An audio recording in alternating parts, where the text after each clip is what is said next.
She was one of three female project directors in Mississippi during Freedom Summer in 1964. As director, she was responsible for voter registration and other work in 3 river counties within the 2nd Congressional District.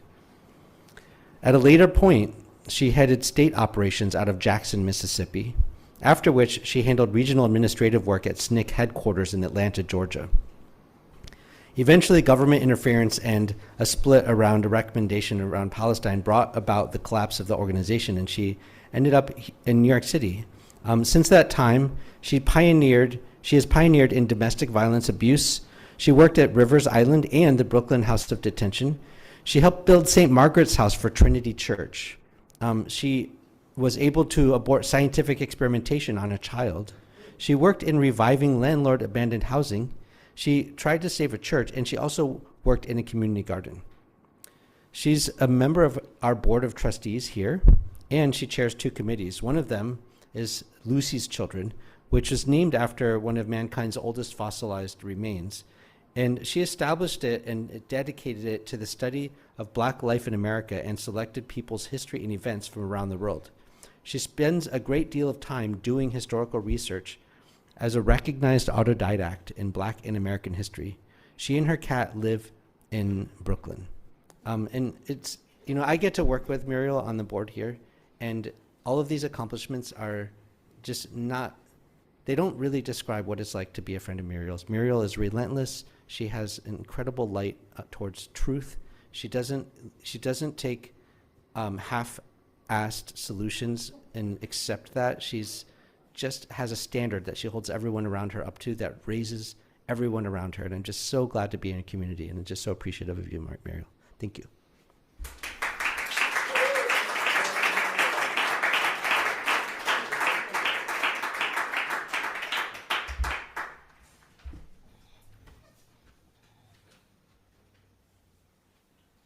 Unlike my previous opportunities to be in front of you, this is not a presentation, this is a talk. I have reached my 83rd year. My computer is one place and my tablet is someplace else. So I am reading from notes, and I beg your indulgence. This is a neglected group of people. These are people who, for some reason or another, which will be, I'm hopeful, will be self-explanatory as we go on, but have made some impact with me. And I do occasionally cry. That's what happens when you get old, okay? All right. So, these women, and a few men who were mentioned, set an example of rising to the occasion, sometimes at great peril, and in spite of acrimony. They were self-led, but they led to the working of and on behalf of others, sometimes strangers. They were very different in their existence, and they span eons. Bravery, tenacity, and commitment are common to them. Most, if not all, ever sought public recognition, even when it was possible. They set examples for me, and I hope they will for you. How am I doing so far? Not bad, huh? To be important is much less important by setting an example. All of my female choices have lived ordinary lives. They hadn't planned to be remembered in any particular way, but they functioned in their time, and they did what they could, how they could, when they could. They talked less and did more. They pulled the we out of me. They decided to engage, and they didn't ask permission. Being brave doesn't mean being unafraid. It means being woke in every respect and still moving on in spite of it all. Sometimes the odds were overwhelming, but they still kept on. The motivation, when I could apply it, is good over evil, like my favorite Egyptian goddess, Ma'at, weighing truth and brilliance and cosmic order over evil. The hearts of men sorry, let me do this again. Like Ma'at, the ancient gardeners of truth and balance and cosmic order, weighing the hearts of men and find them wanting or find them balanced. They're the light in a very dark tunnel. Except for the first one, they were people not conscious, but just disinformed. They didn't drink the Kool-Aid of deception, humiliation, intimidation, imprisonment, or worse. They were not willing to be ignorant.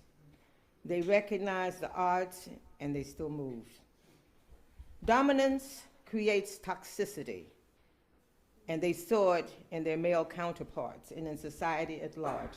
But not all men are toxic, but many are. Just as Caucasians are toxic to people of color, but not all. The willingness to join and participate in dominance is a patterned behavior which perpetuates toxicity. What is right, fair, and decent requires the strength to stand aside and to move to a different drummer. My first person is Lucy, the Australopithecus, named for Lucy's children. She's our namesake. She was found in 1974 by Dr. John Johansson and Tom Gray, who happened at that time to be a graduate student. They were taking an alternative route back to camp after having been out in the morning, and they saw a bone sticking out of the ground. Just happened to be, by accident for sure. That bone happened to be anywhere between 3.7 and 3 million years old. It was the shoulder, and there were only 47 bones, but those 47 bones were like the connection that had been missing out of the evolutionary discussion. Because before Lucy, Dr. Johansson said the bones could fit in the palm of your hand. That's all they had. Lucy gave them the connection. Now, Lucy was not quite an ape, and she was not quite a human, but she walked on 2 feet and she hung out in trees. And then I found out the other day while she was up there in those trees, because at the same time there was a huge crocodile that was a manhunter. So it was time to hit the trees. So Lucy's Children is what we have named one of our committees here as a reminder that we're all connected evolutionarily, whether we want to admit it socially or not. My next person is Hypatia. Now, I was just moving along trying to find out about the early church because, as you know, our history is just full of stories, most of which are not particularly true or half-truths. And I ran across Hypatia, who was a Greek living in Roman times in a Roman city, Alexandria.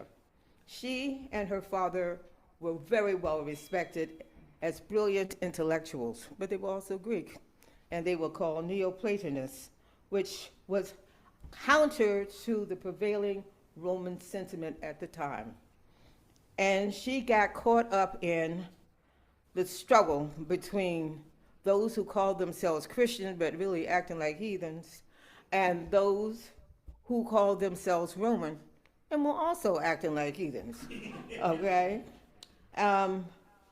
The short of the matter is that she was pulled from her temple minding her business. She was a person who got along with everybody and was very well respected.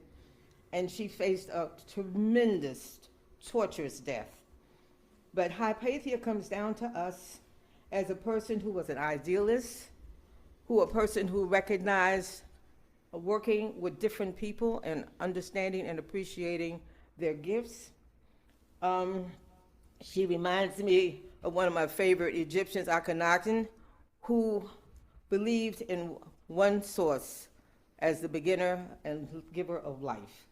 And so here we have, there you go, Hypatia.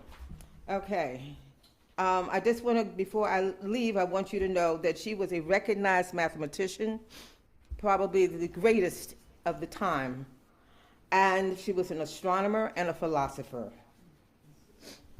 The power struggle had nothing to do with her. It had to do with the Christian church, the early Christian church, and Rome, which at that point was not, So to make a long story short, she stayed neutral, but the city was torn apart. So moving away from Hypatia, and I will just say that her death in just a few years afterwards begins the end of what we call the classical period, and we begin to move into the Middle Ages. Some of us know the Middle Ages as the Dark Ages. Now, my next group of people that I want to bring to you, something called the White Rose. Most of you probably have never heard of that. When Hitler was doing his thing, here go the tears.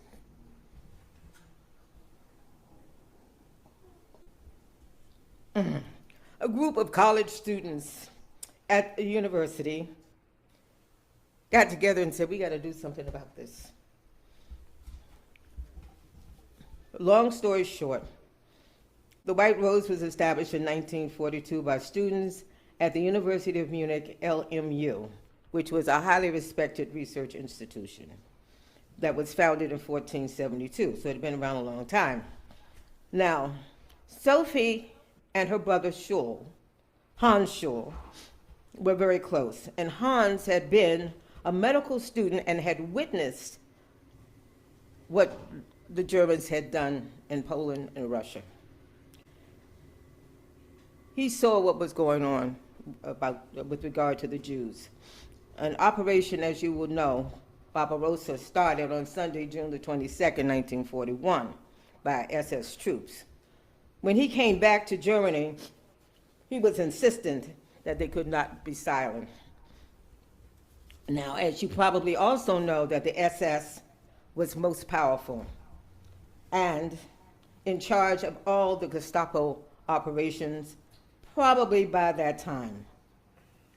Heinrich, who was in charge of ultimately the final solution, was killed by 2 special agents sent by the British. And Hitler's reprisal was 13,000 people in a forced removal and 1,300 people killed. The Nazi growth was phenomenal. It grew from 2.3% in 1923 to 44% in 1933. Hitler was now chancellor, and they took over German society. And being a member of the Nazi Party was a bridge to social and economic gains. 8 million people were actively engaged. One of the things that happened in the Schul family is that the father and mother couldn't stand Hitler and talked about him negatively each and every dinner time. The children were early on enamored with Hitler and romanticized him, but the brother coming back had seen too much death. And at some point they decided they had to do something. So they chose to do leaflets and graffiti. Sound familiar? You remember when graffiti here cost people their lives? Okay. So they did graffiti. They made a mistake. On February the 18th, 1943, they dropped leaflets from the upper level of the school, and a janitor picked them up and turned them in. They were arrested the same day. They were executed 4 days later by guillotine. Hitler was not a man to be toyed with, but I honor them for their efforts. We're now into the war. I'm going to give you the names of some women who were instrumental, and you've never heard of them. These are, a couple of them are what we call code breakers. Now, I know now codes are very well known, but at the time, there were probably 3 or 4 people in the whole United States who understood anything about codes.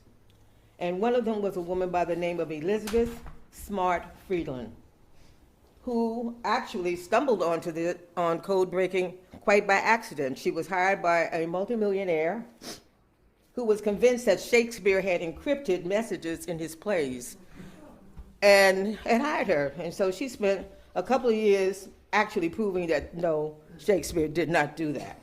However, in these pre-NSA CIA days, and the FBI was embryonic, this was entirely new territory, and she needed a job. So, skipping ahead, let me just lay out a couple of things for you. Between 1900 and 1924, this country was rabidly anti-Jewish. Anti-Semitism was extraordinarily high. Russia was ridiculous. Between 1903 and 1906, there was 660 pogroms, leading to massive immigration by Jews outside of the Russian area. A Jew by the name of Leo Frank was lynched in Georgia, and Henry Ford, whose name I know you know, was a virulent anti-Semite and a supporter of Hitler. Then something interesting came about. In 1917, something called the Zimmerman Telegram, I'm going to need another tissue, excuse me. The Zimmerman Telegram was discovered. It was proposing, now 1917, you know, is World War I. You're aware of that. Okay. The Zimmerman Telegram that was intercepted was proposing by Germany that Mexico lead an army against the United States and take back the land that had been taken. You were aware that Arizona, Texas, and New Mexico used to be Mexico. Okay, so this was a proposal, and Germany promised assistance. Well, that was a problem. The British didn't like that idea, nor did the United States, but the United States was really slow in picking up on this because it was the British who intercepted the coded message. Okay. Then we have something really interesting happen.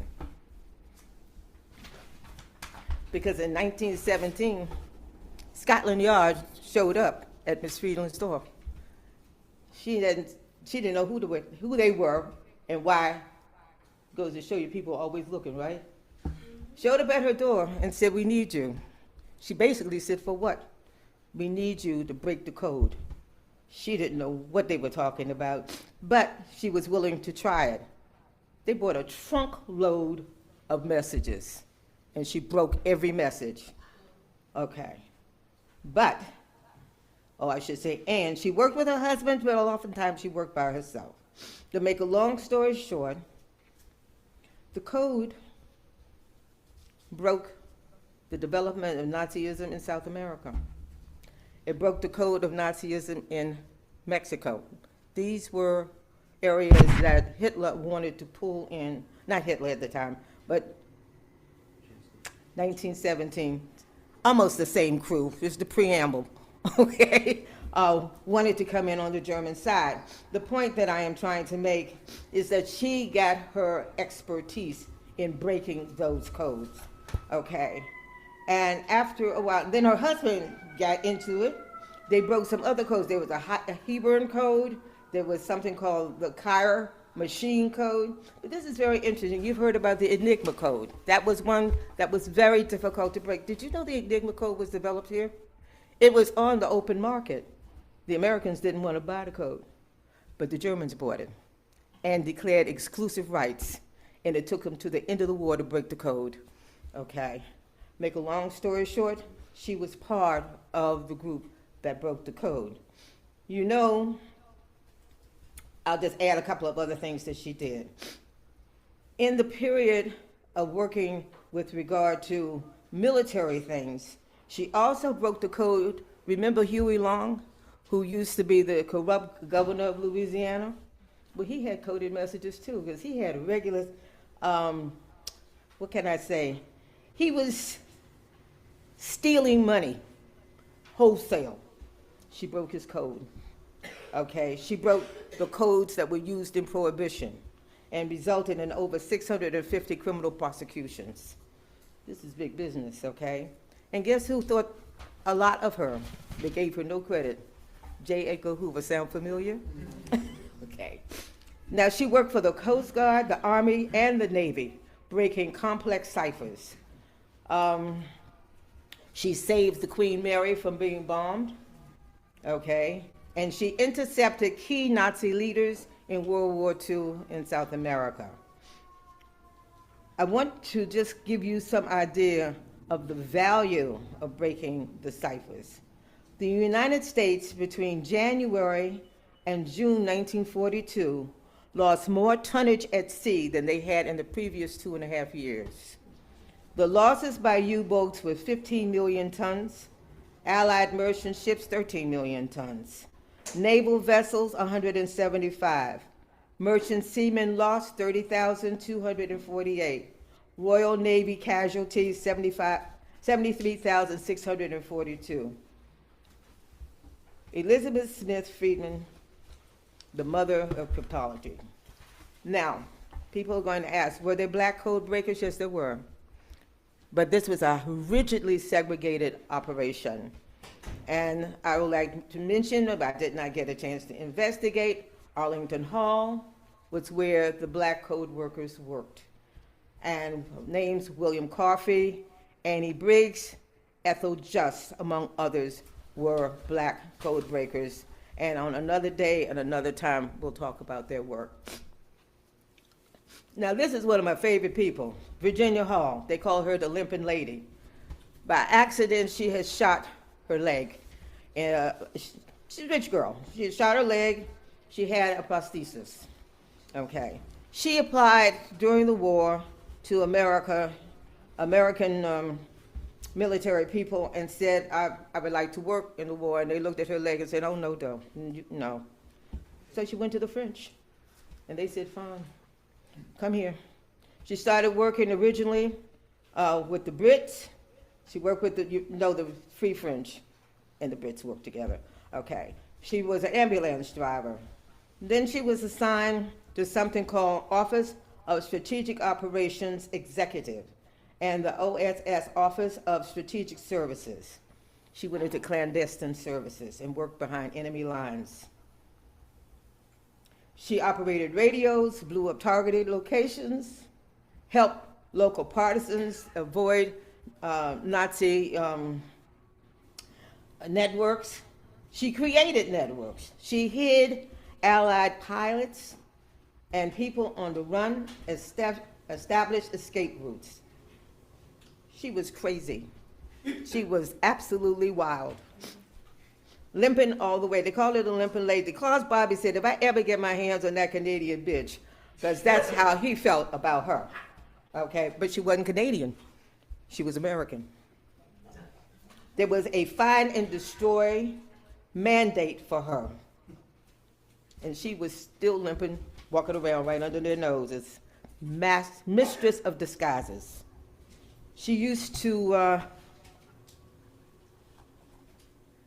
walk like an old lady. That was one of her disguises, and she'd be right under their noses. But I will tell you what really brought her home to me. Excuse me. It got hot. The high command was serious and wanted her brought in, dead or alive. It didn't matter. She had to escape, and she escaped by foot. She had to go over the mountains with that leg. 50 miles in waist-deep snow by foot in freezing temperatures. But it was either that or the Gestapo. Okay. She was incredible. She received the Distinguished Service Cross in World War II.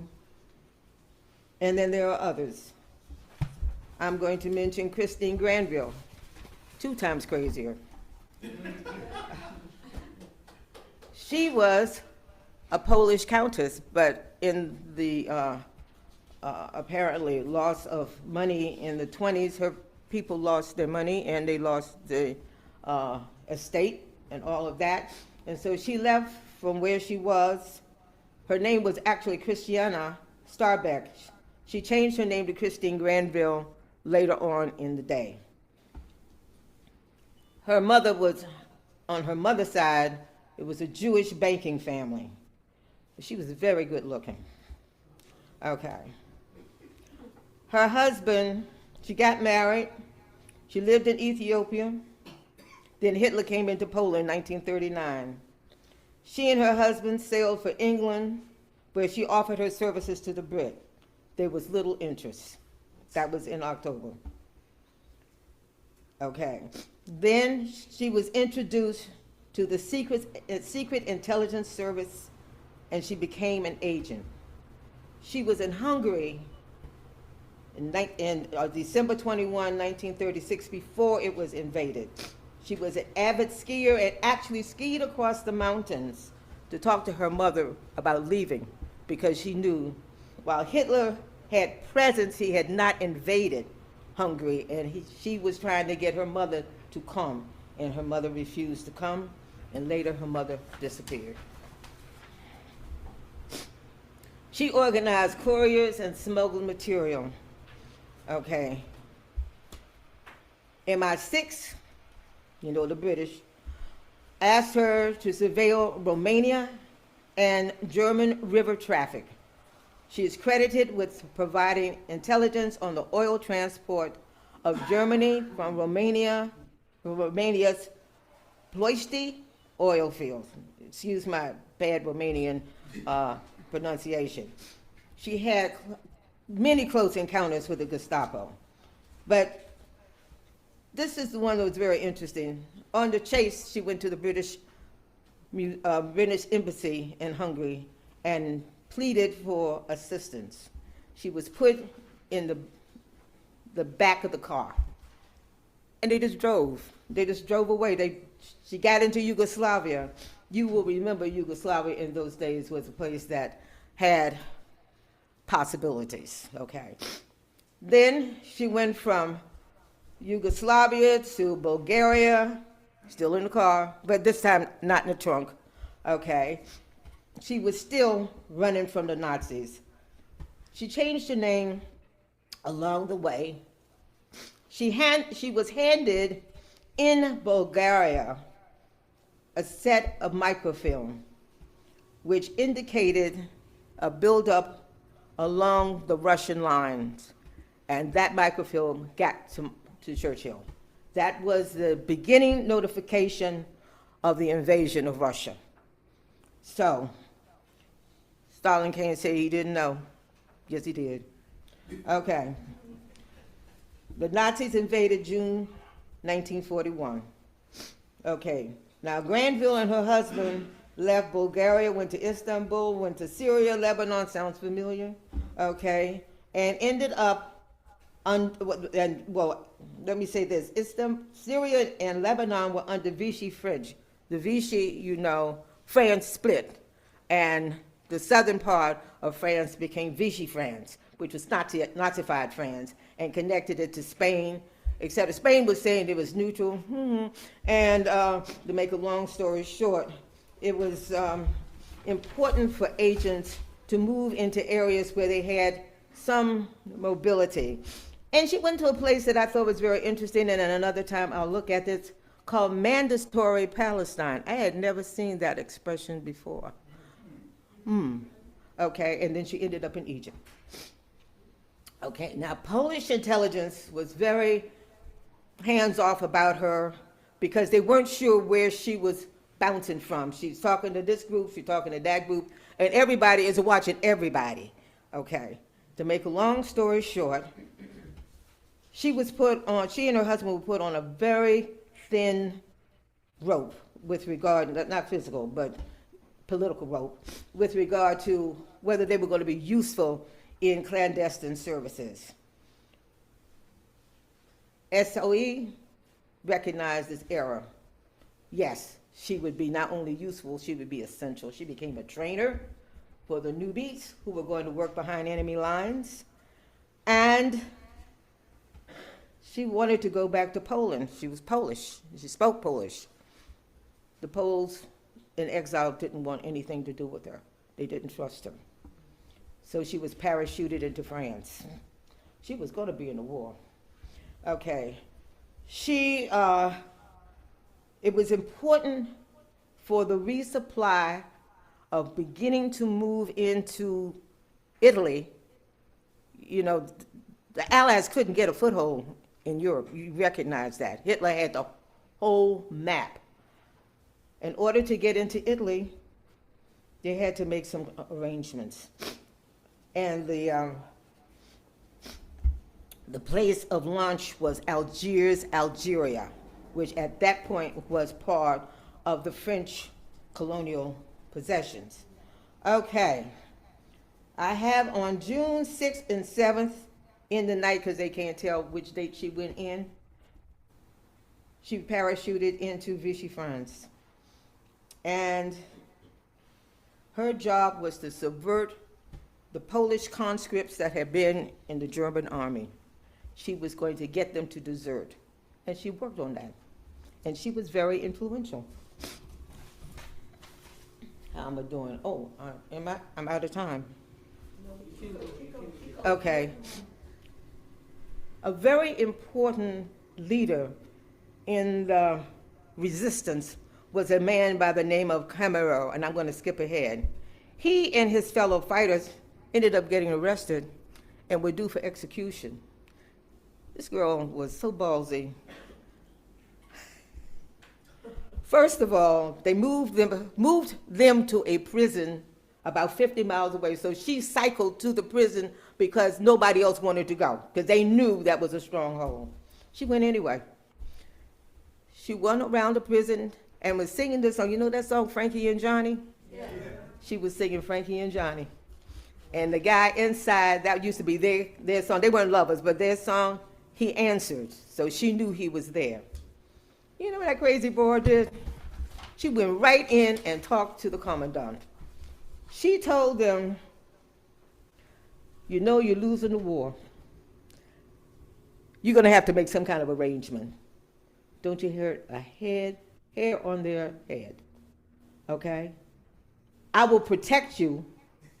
If you hear her, she got zero protection. I will protect you if you, in fact, don't touch them. They were due for execution. Okay? She also said, I will pay you 2 million francs. I don't know which turned the tide, but the guy said, I'm talking, I'm listening. So she had to radio back to London, and interestingly enough, they did not sabotage that. She got the 2 million.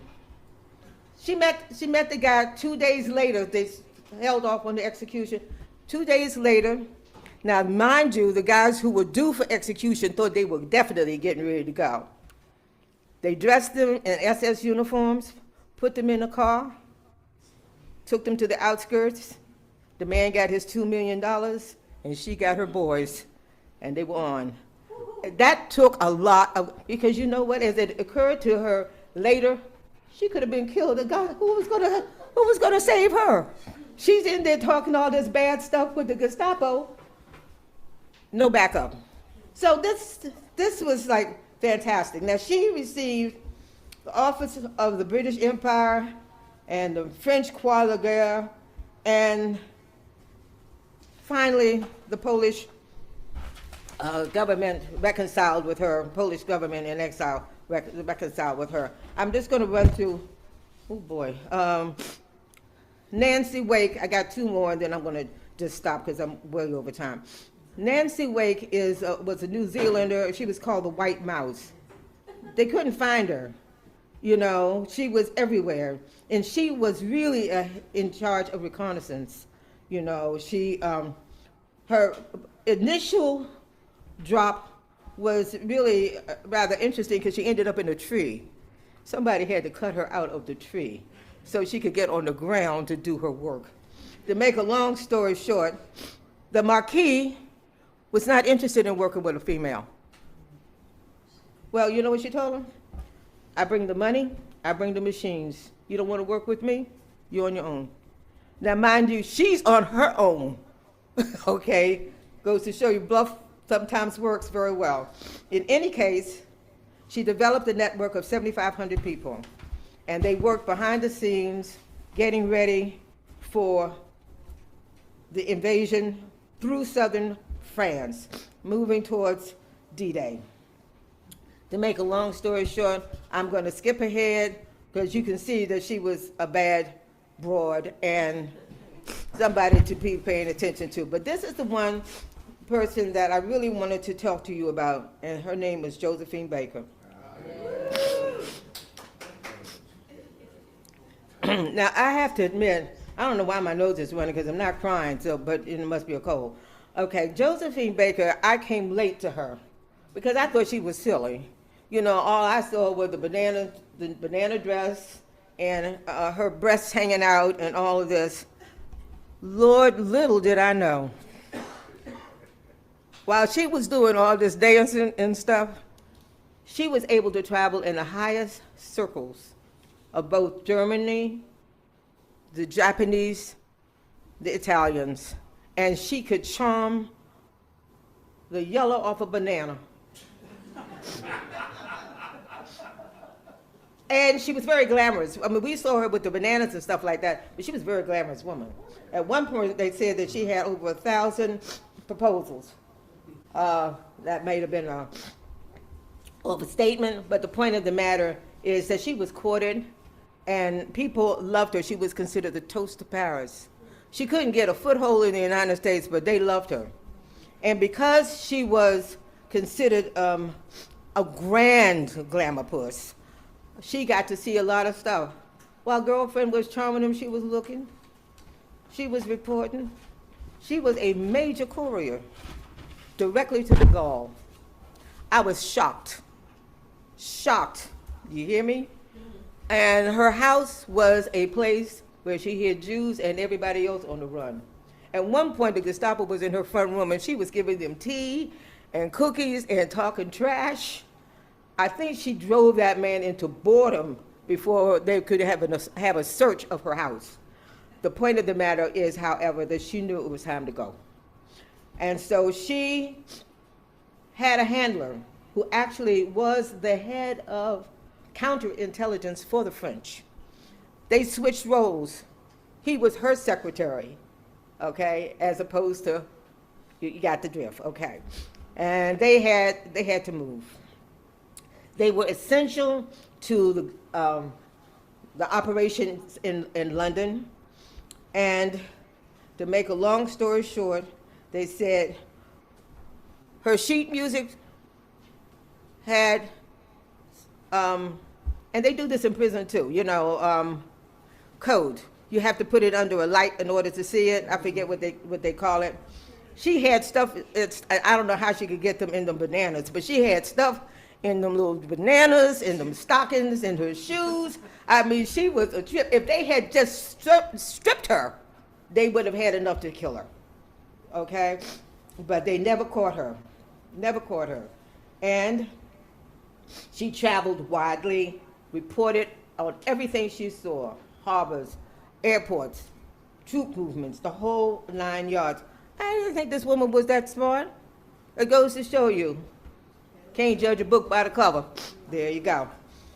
When she came back after France had been liberated, she came back to Paris and sold her jewelry to feed the poor and the hungry. She never got compensation and she never asked for it. Charles de Gaulle thanked her personally, okay, which was to say quite a bit because, as you know, the resistance took quite a hit in France. She received the Croix de Guerre, the Rosette de Resistance. These are very high orders of merit. The Chevalier of Legion of Honor, that was the National Order of the Legion of Honor. But this is what really hit me. In 2021, a petition was circulated, and it asked that her ashes be interned in the Pantheon. Now, for those of you who know anything about French culture, you know the French think there's no other culture in Europe as great as theirs. I mean, that's their national thing. And the Pantheon is the highest level that they have. and her ashes were interned in the Pantheon as a recognition. And I said, wow. I really was caught up. How could I have missed that? And how could the United States have missed that? Okay, I got more, but I gotta go. Thank you so much for your time.